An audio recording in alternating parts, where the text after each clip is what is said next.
Hello, welcome to this episode of Let's Talk Death. I'm Fran Solomon. And I'm Andy McNeil. And we are thrilled to be your hosts for these conversations. Let's Talk Death is brought to you by Heal Grief, a social support network creating community after someone has died. Everything we do is inspired by our core belief that no one should ever grieve alone. Our goal with this program is to have a friendly chat with some amazing people in this field so we can help normalize and educate our Heal Grief community. Our guest today is Emma Payne, an MIT graduate and best-selling author. Emma Payne started building online communities before Netscape was born. She has developed online strategies and products for dozens of fledgling startups, as well as large corporations such as Nike, the Canadian Broadcasting Corporation, and Virgin Mobile. Her 25-year career leading online and mobile projects has included building tools to register young people to vote, creating online networks of support for families facing health challenges, and launching North America's first online crisis intervention line. Emma's newest venture, GriefCoach, combines her passion for mobile technology and engagement with her deep commitment to giving people the confidence and tools they need to support each other through their grief. Emma, we're so glad to have you with us. You have had such a full and successful career with a number of technology-based ventures. And now your newest project, if you will, GriefCoach, is focused on supporting people in their grief. I'm curious what led up to this project. Would you be willing to share the story and the mission behind GriefCoach? Of course. Thanks so much for having me. I'm glad to be here. So a few years ago, a dear friend of mine died, and he was the best friend of my husband who had died by suicide a decade prior. So when my husband died, I had the experience that a lot of people do with all kinds of losses, where people don't know what to say, they're not sure what to do, and a lot of people stayed away. And that was difficult.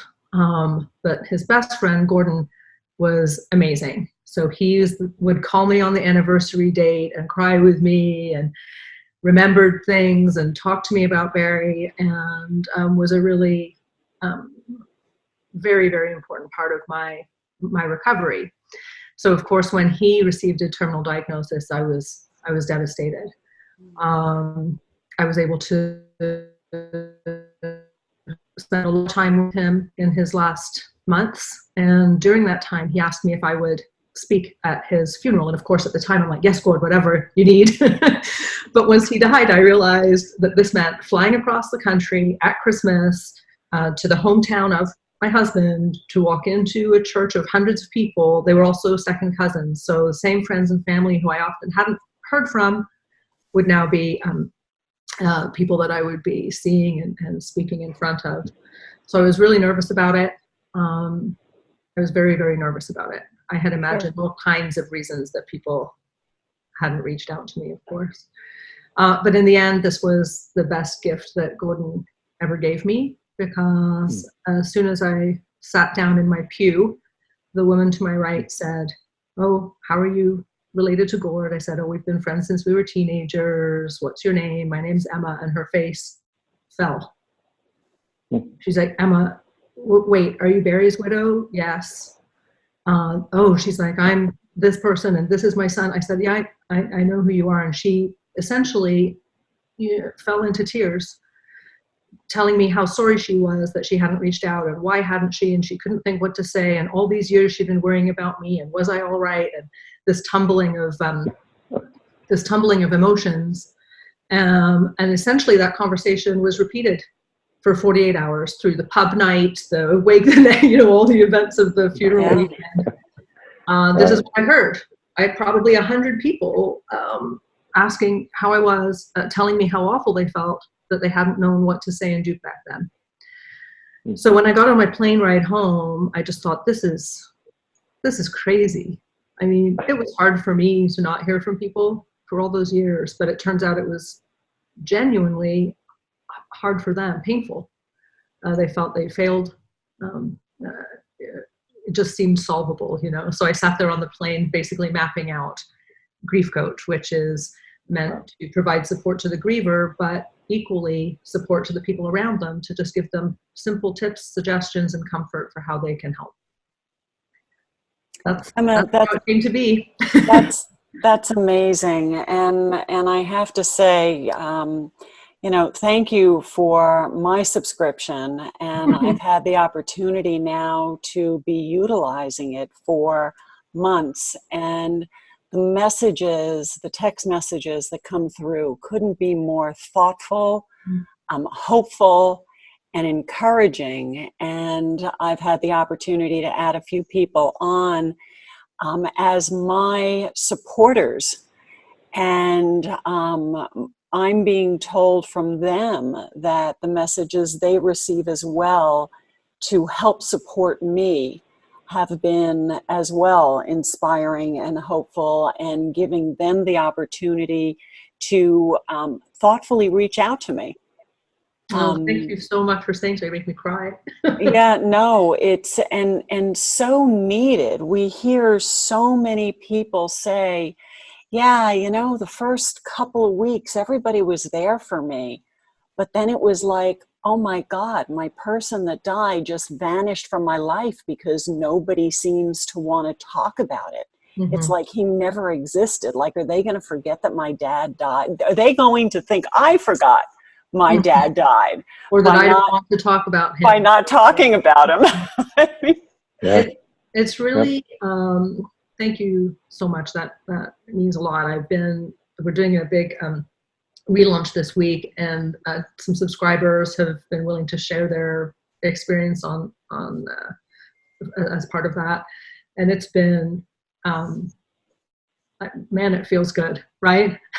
Yeah. To have all of this story, the backstory, and these incredibly difficult experiences, and then to have tried to do something about it, and now to hear feedback like that is a big deal. Because some people are like, oh, it's just text messages. Well, yeah, but it's text messages going to the people who do love you and do want to help, and just need a little comfort and support in doing so. Let's just walk our viewers through a bit of that. So I had shared that I was the subscriber, and as the subscriber, can you walk our audience through the process of the opportunity they have to create their supportive network? Sure. Yeah. So GriefCoach is a text messaging service. You sign up online. It's not an app. There's nothing to download. So you sign up online. You put in as much information as you're comfortable. Your phone number, of course, the name of the person you've lost, your relationship to that person, cause of death if you want, and you can also add up to 4 supporters, which for me is the magic. So if you have friends and family who want to support you in your grief, you can add in their name and number and their relationship to you and the deceased, and so on. And then right away, you start to get text messages at least twice a week, more on holidays and key dates. We're talking about your dad's birthday, for example, and reminders like that. And they come into everybody's cell phone all year long. I've had lots of people say, oh, it should be an app. And I keep thinking, I don't know if it needs to be. Just make it so simple. Let it be that easy, non-invasive thing that just comes to your phone and gives you a little suggestion. And what types of messages do you, for example, someone lost a parent or a dad or a mom what type of, give us an example of a supportive message. Sure. I've been really, really touched by the experience I've been having with subscribers who've had stillbirths, who have lost babies. So we now have a whole channel of messages that are created for stillbirths. And the messages then could be, sometimes it's a resource. You're not sure how to help your friend. Well, here, watch this 2-minute video. It gives you an idea of what your friend's experiencing right now because she's lost her baby. Sometimes it's just a suggestion reminding you, use the baby's name. The baby was born, and you need to use the name and talk about the baby's birthday when it comes, things like that. So sometimes just a text tip, sometimes a link to a resource. There's so much wisdom out there right? I mean, we have a world with thousands and thousands and thousands of smart, well-informed people who do know what to say, what to do. Here's some good resources. So I see my role as connecting the two. Here's all the thousands and thousands of people that don't know what to say and do. Here are the people that do know and try and put it in their hands at the right time. Well, because what both of those audiences have in common is that they all love the person who is grieving, right? It's not a lack of love or care that keeps people from reaching out to people. It's a fear of causing more pain, right? And so that's what I think is so wonderful about it. I actually am, I'm getting texts on the other side as a supporter of someone. And the reminders and the information, it gives you tools where you feel like as someone who's caring for someone, you now know what you can do. Because it's almost as if we're not sure what the rules are, you know, like how do I express to this person that I'm thinking about you, that I love you, I want to be helpful, and that quite often that fear prevents us from doing that. I think that's exactly right. I mean, I hear this now from subscribers. So I had one woman who lost her son. She was devastated, of course, but she also felt so isolated. Her husband wouldn't talk to her. Her best friend had flown in to help with the baby, but flew back saying, quote, "I don't know how to be with you when you're like this." So this new mom is grieving her loss, but she's also feeling completely alone. So she signed up for a subscription. She started to receive her own text messages, but she also added in her husband and her friends so that they would get messages too. And on the second day, we, GriefCoach, our team, got a message from that friend, the friend who said, "I don't know how to be with you when you're like this." And she wrote to us and said, "Thank you. Like, thank you for understanding this is hard for me too. I don't know what to do." Right? Yeah. It's not absence of love at all. No. This friend has flown across the country to be with a friend. I mean, it's fear and discomfort. And for me, those moments are really, because this is the only scalable way that people are all going to get grief support, right? It doesn't matter how many therapists and how many organizations there are. If everyone who suffers a loss is going to be supported, then we need to equip the people around them. So I love those stories. That to me is like a friendship saved. And, you know, that friend's been getting text messages now for 7 months. You know, I think part of the absence of people coming around and supporting the person that's grieving is almost twofold, in that there's a discomfort of, am I saying the right thing? And I don't want to evoke an emotion, one that I may be uncomfortable with because I won't know what to do next or what to say next. Yeah. Right. And also the other side is not wanting to evoke emotion because, oh, well, maybe it's not the right time, and maybe they're in a good space right now, and I don't want to bring up something that's sad. So I think this is really a great lesson to learn that, you know, it's always the right time to remember someone's loved one. That it does feel good, that 5 years later, saying the name of the person that died, whether it is a child or a spouse or a friend, almost validates that they still exist in the heart and mind of those they left behind.